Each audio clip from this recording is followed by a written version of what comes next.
Assalamualaikum teman-teman, kakak-kakak, pendengar dan pemirsa dari Timur untuk Indonesia. Hari ini di episode kali ini saya tampil berbeda karena saya berada di atas KN SAR Kamajaya milik Basarnas Sulawesi Selatan. Dan tentu saja hari ini saya akan berbincang dengan Kabasarnas Sulsel, Bapak Junaidi. Assalamualaikum Pak Junaidi, agak kareba Pak. Kareba bagus. Kareba baik Pak.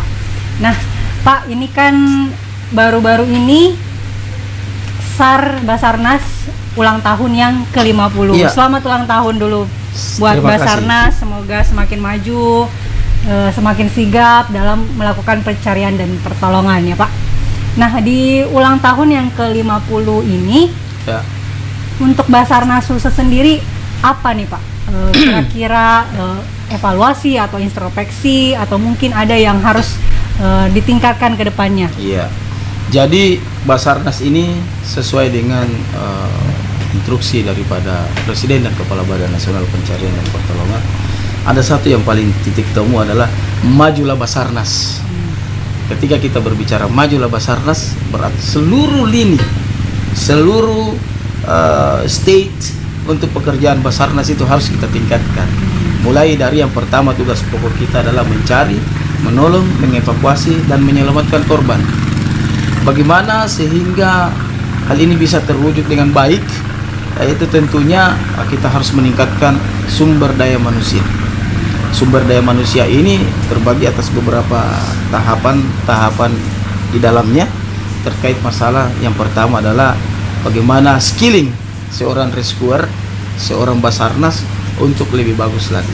Yang kedua, bagaimana mempergunakan alat canggih, inovatif dari Kepala Badan Nasional Pencarian dan Pertolongan, dan itu adalah merupakan perintah dari Presiden Republik Indonesia untuk bagaimana menggunakan alat-alat yang canggih itu untuk lebih mengoptimalkan untuk bagaimana pencarian dan pertolongan ini bisa terjalin cepat, tepat, tanggap, dan memiliki waktu yang tidak begitu lama untuk berada di lokasi, dan penemuan korban pun begitu tidak lama dicari dengan adanya alat-alat canggih yang telah diciptakan atau telah diinovatif oleh Kepala Badan Nasional Pencarian dan Pertolongan, yaitu Marsikal Madya TNI Henry Alfiandi. Baik, berarti tadi poinnya yang saya tangkap adalah sumber daya manusia dan teknologi canggih. Ya. Nah, bagaimana sebenarnya sumber daya manusia Basarnas saat ini? Pelatihan apa yang harus dilewati untuk menjadi seorang rescuer? Iya, jadi kita beranggap pertama di jumlah personil. Ya, jumlah personil kita di sini di Sulawesi Selatan untuk mengcover seluruh wilayah di Sulawesi Selatan itu 114 orang. Sangat-sangat sedikit. Sehingga dengan demikian ilmu kemudian pendidikan yang kita punya harus diberikan kepada potensi SAR kita. Potensi SAR kita itu termasuk TNI, Polri, masyarakat, kemudian institusi serta organisasi-organisasi pemuda dan masyarakat untuk yang terkait masalah pencarian dan pertolongan. Nah, dengan sedikitnya personil kita ini dan banyaknya yang kita harus latih untuk bagaimana mendapatkan ilmu SAR, maka kita menginovasi untuk lebih mengembangkan pendidikan kita. Misalkan contoh latihan dasar SAR yang tadinya jumlah kurikulum jamnya adalah sekian jam, kita tambah lagi untuk bagaimana meningkatkan inovasi di dalam pelaksanaan pelatihan dan pendidikan ini. Kemudian yang kedua, contoh misalkan latihan water rescue. Water rescue ini yang tadinya kita mempergunakan peralatan yang tidak begitu canggih untuk dilakukan latihan, sekarang diinovasi harus mempergunakan alat yang canggih untuk bagaimana memperoleh ilmu itu cepat, kemudian dapat mempergunakan juga alat yang canggih ini yang dapat memberikan percepatan di dalam pelaksanaan pencarian dan pertolongan. Yang diusahakan ya menurut Kepala Badan Nasional Pencarian dan Pertolongan itu adalah supaya korban yang kita cari itu tidak meninggal lagi. Yang tadinya meninggal dengan manualisasi yang kita gunakan sekarang, karena dengan cepatnya bisa, misalkan nyawanya belum hilang, kita bisa mendapatkan korban tersebut dalam keadaan selamat. dengan adanya alat yang begitu cepat untuk kita reaksikan ke dalam pelaksanaan kegiatan pencarian dan pertolongan. Berarti fokusnya itu mencari orang yang masih hidup, Yang bukan masih hidup. Ya, mencari untuk lebih orang yang sudah meningkatnya meninggal untuk ya. kita pencarian dan pertolongan dengan adanya jumlah personil yang banyak, otomatis akan mengurangi keadaan yang tidak normal terhadap orang yang kita tolong. Berarti waktunya yang harus dipersingkat Ya, begitu harus Pak. persingkat Dan dengan mempergunakan alat-alat yang canggih, kapal-kapal yang canggih. Ada lagi yang akan diberikan oleh kami untuk membantu di pelaksanaan pencarian dan pertolongan ini adalah namanya rescue boat, boat yang digunakan dengan panjang kurang lebih 14 meter untuk digunakan dalam pencarian, dan ini sangat-sangat canggih karena bisa jadi pada saat dia terbalik begini dia kembali lagi. Itu Dan, rescue boat. Rescue boat. Nah, rescue boat ini yang tidak begitu besar, tetapi bisa digunakan di dalam pelaksanaan pencarian dan pertolongan yang cepat dengan kecepatan 35 knot. Nah, semoga alat ini cepat datang, dan itu merupakan salah satu inovatif kita untuk bagaimana menyelamatkan, mengevakuasi korban dengan selamat, dan kita usahakan selamat begitu maksudnya, tidak meninggal baru kita ambil. Nah, itu nama akan kita usahakan tuh di lebih daripada tahun 50 tahun ini. Artinya setengah abad ini, untuk abad berikutnya kita memperbaiki untuk kinerja kita di dalam pelaksanaan pencarian dan pertolongan. Nah, bicara soal alat-alat teknologi canggih tadi, sekarang untuk Basarnas Sulsel apa saja nih peralatan-peralatan yang sudah dipunya? Ya, jadi peralatan yang sudah kita punya di sini sebetulnya sudah enough, ya. Seperti misalkan kita ada kapal 3 nih. Ada 30 Romeo Bravo 302, Romeo Bravo 303. Terus kapal Kamajaya ini adalah kapal induk dan fungsinya ada logistik yang memuat BBM sebanyak 500 ton untuk kebutuhan kapal-kapal kecil yang melakukan pencarian. Jadi kapal kecil ini tidak lagi kembali ke dermaga mengisi BBM pada saat mencari karena kekurangan BBM. Dia langsung tempel aja masuk ke KN SAR Kamajaya ini. Berarti ini untuk logistik ya Pak? Ini logistik. Selain logistik juga kapal ini pun bisa dibantu untuk melakukan pencarian ketika dibutuhkan. Karena sempat terlibat dengan pencarian KRI Nanggala bukan ya Pak? Iya, KRI Nanggala kapal ini yang turun untuk membantu pelaksanaan, dan kecanggihannya juga kita punya ROV. ROV ini adalah satu alat yang diturunkan untuk mendeteksi benda-benda logam yang ada di bawah yang dianggap bahwa itu adalah kapal, itu adalah benda yang kita cari. Seperti itu. Ini alatnya punya kita ROV di sini. Selain itu perlengkapan yang Mbak lihat ini sekarang ini termasuk radar, termasuk ECDIS, termasuk GPS, termasuk automatic kemudi, semuanya teknologinya sudah canggih ya Pak? Sudah mulai canggih untuk Basarnas, karena ini yang diharapkan oleh Bapak Presiden untuk mau senantiasa mempergunakan alat yang canggih dan inovatif untuk kecepatan di dalam pelaksanaan operasi SAR, sehingga muncul yang dikatakan pada saat 50 tahun Basarnas emas ini itu cepat tanggap untuk Indonesia maju. Bapak, kalau untuk personil SAR itu sendiri dibagi tidak sih Pak? Ada yang khusus darat, ada yang khusus laut, atau semuanya jadi harus personil multi kita talent? di kantor itu ada memang ahli di dalam bidang water rescue, ada juga ahli dalam bidang jungle rescue, ada juga ahli dalam bidang penyelamatan di dalam pencarian orang di kondisi membahayakan manusia, atau ada yang ahli dalam bidang confined space, yaitu orang yang jatuh di sumur, kemudian orang yang jatuh di lubang tambang, semuanya punya keahlian. Nah, ini personil kami sebanyak 114 orang ini masing-masing punya keahlian.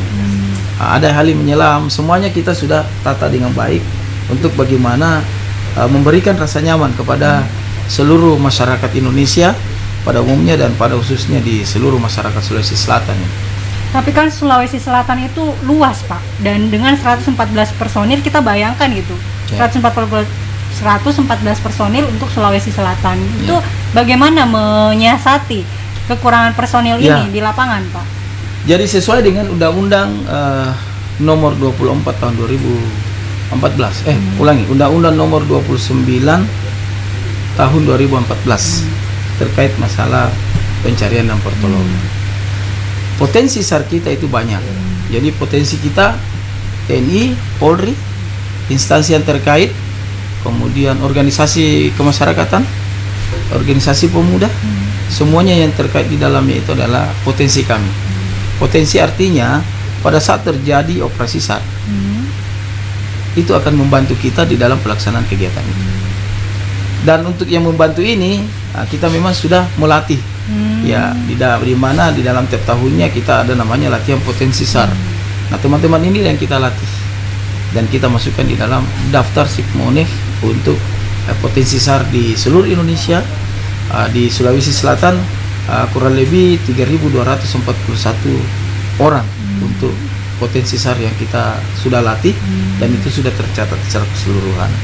Sehingga dengan demikian untuk memanage daripada personil yang begitu sedikit untuk Basarnas gampang sekali ya, karena banyak yang kita bisa tarik, ada dari TNI, ada dari Polri, ada dari kemasyarakatan, dan mereka ini semuanya tanpa pamrih karena mereka hati ikhlas untuk membantu dalam pelaksanaan kegiatan ini, khususnya membantu Basarnas menjadi suatu global organisasi di dalam pelaksanaan operasi SAR, namanya Tim SAR.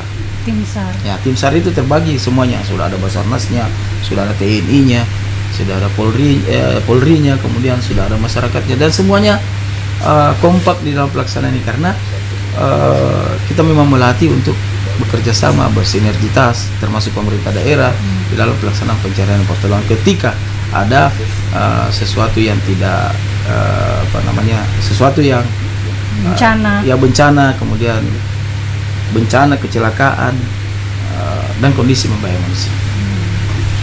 Termasuk masyarakat sebenarnya ya, yang menjadi ini utama di saat terjadi sesuatu, kemudian ya, jadi masyarakat sangat besar peranannya di sini. Ketika terjadi hal-hal yang tidak diinginkan, masyarakat harus melapor ke Basarnas. Ya, bisa langsung ke call center itu 115.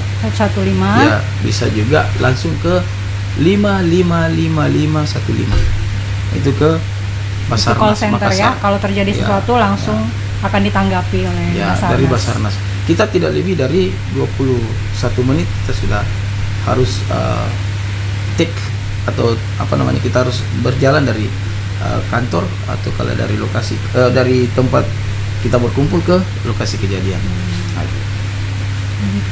Pantas ya kalau misalnya ada suatu peristiwa atau bencana itu saya lihat kan ada pakaian yang tim SAR itu potensi SAR semuanya, Pak, bukan hanya Basarnas ya. Pak, selain tadi teknologi yang digunakan seperti di KN SAR Kamajaya ini sudah mulai teknologinya canggih, kemudian tadi ada rescue boat yang akan didatangkan untuk mendukung teknologi. Nah, juga Pak Presiden Jokowi saya dengar menginstruksikan untuk melakukan semacam kolaborasi. Apa yang dimaksud dengan itu, Pak? Yang dimaksud dengan kolaborasi di sini yang pertama adalah bagaimana Basarnas itu bisa bersinergitas dengan seluruh instansi yang terkait, termasuk pemerintah daerah. Pemerintah daerah ini adalah bagian terbesar dari Basarnas, karena Basarnas ini menduduki suatu kantor itu berada satu daerah, dan daerah ini kita harus bersinergitas dengan pemerintah daerah terkait masalah keseluruhannya.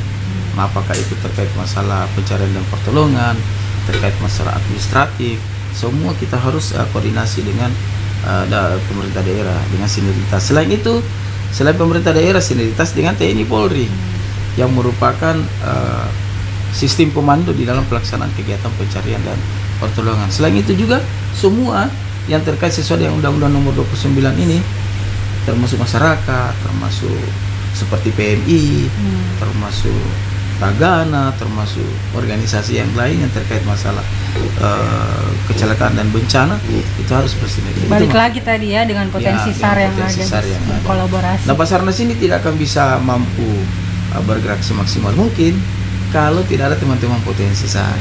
Karena itu kita harus sering berupaya untuk bagaimana melatih.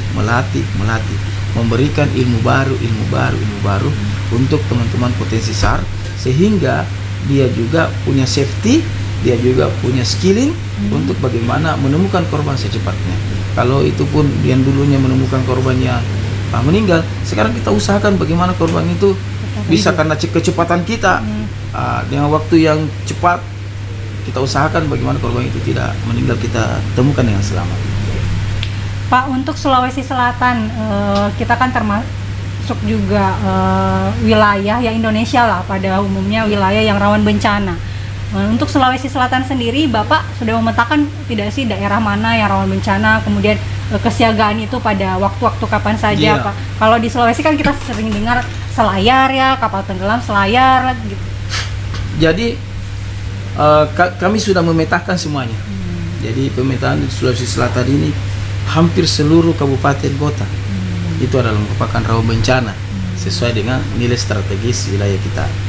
Dengan itu kami standby-kan semuanya.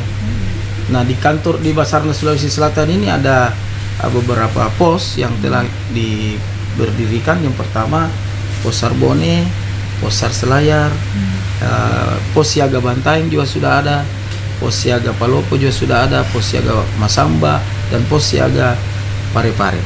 Dari 6 pos ini kita sudah standby-kan 24 jam. Bukan karena kita standby nanti ada kecelakaan, tidak, tapi memang tupoksi Basarnas itu adalah standby 24 jam. Standby 24 jam ini memang sejak lahir Basarnas sudah standby seperti itu, karena tugas Basarnas itu menjaga, mensiaga, mencari, dan menolong.